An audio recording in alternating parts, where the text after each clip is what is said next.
오늘 시장 감정 뺏기 좀 어렵다 하시는 분들은 지금부터 집중해 보시면 됩니다. 토마토 투자클럽의 문서진 전문가입니다. 안녕하세요.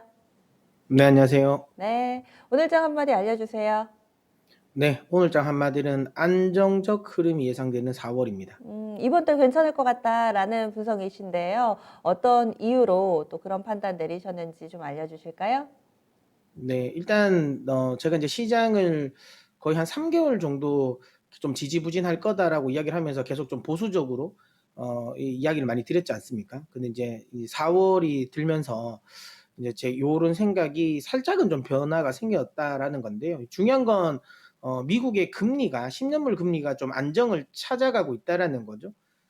표를 보시면 아시겠지만 사실 이제 우리가 지난 주말에 미국 장은 열리진 않았지만 경제 지표는 발표가 됐거든요. 다들 아시는 것처럼 이 비농업 부분 일자리 수 증가 수가 굉장히 많이 늘었습니다.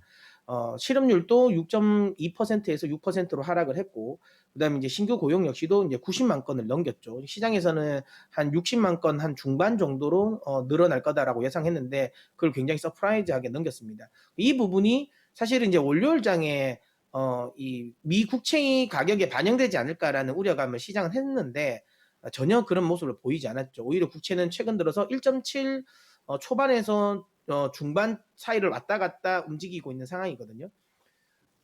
확실하게 시장의 금리를 자극시킬 수 있는 요인이 작동을 했음에도 불구하고 시장이 금리는 좀 안정을 찾았다. 이 부분이 아무래도 시장의 가장 큰 발목을 잡고 있는 악재를 좀 풀어준 것 같다는 생각이 듭니다. 물론 저는 이거는 시간적으로 좀 한계가 있는 시점이라고 보고 있어요. 그러니까 4월 달까지는 괜찮을 것 같고요. 다만 이제 4월에 경제 지표가 발표되는 5월 달은 조심해야 된다라고 생각을 합니다. 그러니까 아무래도 기저 효과가 극에 달하는 물가와 관련된 부분에 있어서 기저 효과가 극에 달하는 시점은 4월이거든요. 근데 그 4월 지표가 발표되는 건 내년 아니 다음 달입니다. 5월에 발표가 되죠.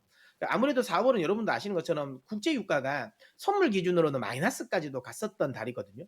근데 지금 최근에 유가 같은 경우가 뭐 60불 수준을 좀 유지하고 있는 상황이니까 뭐 당연히 헤드라인 물가는 굉장히 많이 오를 가능성이 높다라는 거고요.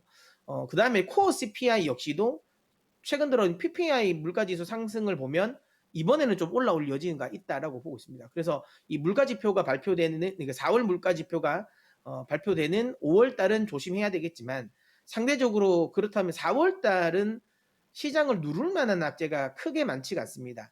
오히려 경기 회복에 대한 시그널 거기에 지금 이제 4월 달 들어서 좀 최근에 미국채 가격이 좀 안정을 찾는 거는 일본 쪽에 수요가 많이 늘어나는 거죠. 일본 쪽이 이제 수요가 많이 늘어나는 거고 최근 들어서는 이제 이 중국 쪽도 원래 이제 중국은 미국채를 거의 사지 않았는데 4월 달 들어서 중국 쪽 자금도 들어온다라는 이야기가 있습니다. 이유는 아무래도 이제 중국 입장에서는 최근에 이 중국 시장에서 유동성 관련 부분을 좀 제어를 하고 있잖아요. 요 부분은 시장이 이제 풀어내지 않고 이걸 이제 미국채를 쓰는 쪽으로 이용하는 것 같습니다. 그러니까 아무래도 지금 현재 달러 가치는 생각보다 그렇게 높지 않다라고 생각하는 것 같아요. 결국에는 연말 되면 테이퍼링을 할 거고 그러면 당연히 달러 가치 상승 여기에 이제 좀 대응을 하려고 하는 것 같습니다. 그래서 중국 쪽도 그동안 안 샀던 미국채를 조금씩 매수하는 수급이 들어왔다. 그럼 4월 달은 국채 수급은 좀 긍정적일 가능성이 높다라는 거죠. 거기에 뭐 증세 이슈가 있다 보니까 국채 발행에 대한 뭐 대규모 국채 발행에 대한 또 우려감도 좀 낮아져 있는 상태. 그럼 국채가 좀 안정되고 그 과정에서 이 실적 관련 부분이 굉장히 좋게 나올 가능성이 높은 4월은 좀 안정적인 흐름을 연출할 가능성이 높다라고 봅니다. 다만 제가 계속 이야기 드린 건 그럼에도 불구하고 5월은 굉장히 조심해야 된다라는 거고요. 어쨌든 그 한 달 정도는 제가 보기에는 개인 투자자 분들이 좀 투자하기 좀 괜찮은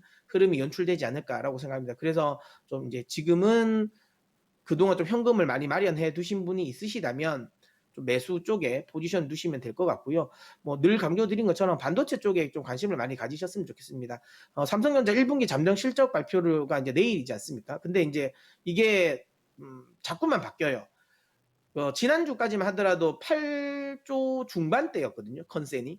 근데 이제 어제 같은 경우가 보니까 이제 9조 원대까지 올라왔어요. 컨센이. 오늘 보니까 이제 10조 대도 나오더라고요. 시장에서 중요한 건 지금은 보니까 구조를 업이냐 언덕냐 이건 것 같아요. 만약에 구조가 나왔다라고 하면 시장은 확실하게 4월 달은 좀 본격적인 반등. 그러니까 삼성전자가 거의 한 3개월 정도 묶여 있었지 않습니까? 요걸 이제 탈피하면서 반등을 해주고 그럼 지수 자체도 좀 끌려 올라갈 가능성이 높다. 그 과정에서 반도체 같이 따라가지 않을까라고 생각을 하고요. FMC 의사록도 이제 같이 발표가 되는데 FMC 의사록에 대한 변동성은 크지는 않을 것 같아요. 이미 파월 의장의 기자회견이나 여러 주요 연준 위원들의 발언들을 보면 뭐 특별하게 뭔가 내용이 나오진 않을 것 같다는 생각이 들고요. 결국에는 삼성전자 잠정 실적 발표가 괜찮게 나오고 지금 최근 들어 여기 차트를 한번 보시면 달러의 강세 흐름은 조금 약해졌습니다. 여기 보시는 것처럼 호주 달러가 최근에 반등해주고 있고 유로화 역시도 지금 최근에 바닥에서 살짝 반등을 해주고 있다라는 점. 이 부분은 결국에는 외국인 수급을 좀 긍정적으로 이끌 수 있다라는 겁니다. 4월 7일 날 삼성전자 잠정 실적 발표가 나오고 나면 조금 더 시장은 안정적인 흐름이 나오지 않을까. 물론 뭐 삼성전자는 좀 징크스가 있지 않습니까? 실적 발표할 때 잘 나와도 그날은 떨어진다라는 거죠. 하지만 그 이후에는 방향성은 우상향했다는 걸 감안하면 9조 원대 정도 수준의 결과물을 내놓는다면 시장은 우상향할 거라고 생각이 들고요. 반도체 섹터 뭐 관심을 가지는데 여기서 제가 좀 드리고 싶은 얘기는 반도체 섹터를 관심을 가질 때 우리가 항상 반도체는 삼성전자, SK하이닉스에 집중을 많이 했잖아요. 근데 그쪽보다는 지금은 오히려 미국 반도체 굴기의 수혜가 될 수 있는 종목이 조금 더 퍼포먼스가 좋을 겁니다. 뭐 리노 공업이라든지 한미 반도체라든지 뭐 레이크 머티리얼즈라든지 이런 종목들이 상대적으로 시장 반도체 관련 종목들 중에서는 오히려 퍼포먼스는 더 좋거든요. 이유는 명확합니다. 미국 쪽에 대한 수주 기대감 아니면 뭐 TSMC에 대한 수주 기대감이 있는 종목들은 훨씬 더 국내 쪽에만 한정적인 종목보다는 좋을 겁니다. 그래서 반도체 섹터를 공략을 하시는 분이라면 TSMC나 아니면 미국 반도체 굴기 쪽, 그러니까 국내 쪽만 집중하지 마시고요. 미국 반도체 굴기까지도 신경 쓰시면서 거기에 전체적으로 다 발을 갖추고 있는 발을 담그고 있는 기업에 투자하시면 좋다.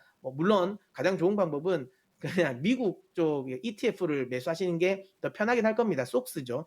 속스를 투자하시는 게 더 편하긴 할 건데 나는 이제 미국 쪽 종목은 싫다라고 하시는 분들은 국내 쪽 종목 중에서도 미국 반도체 굴기 관련 쪽에 좀 포지션이 있는 TSMC 쪽에 또 포지션이 있는 이런 기업들을 선별해서 투자하시면 좋은 성과 4월달 내실 수 있을 거라고 생각합니다.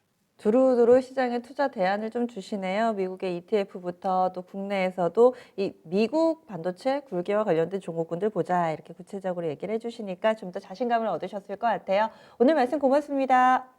네.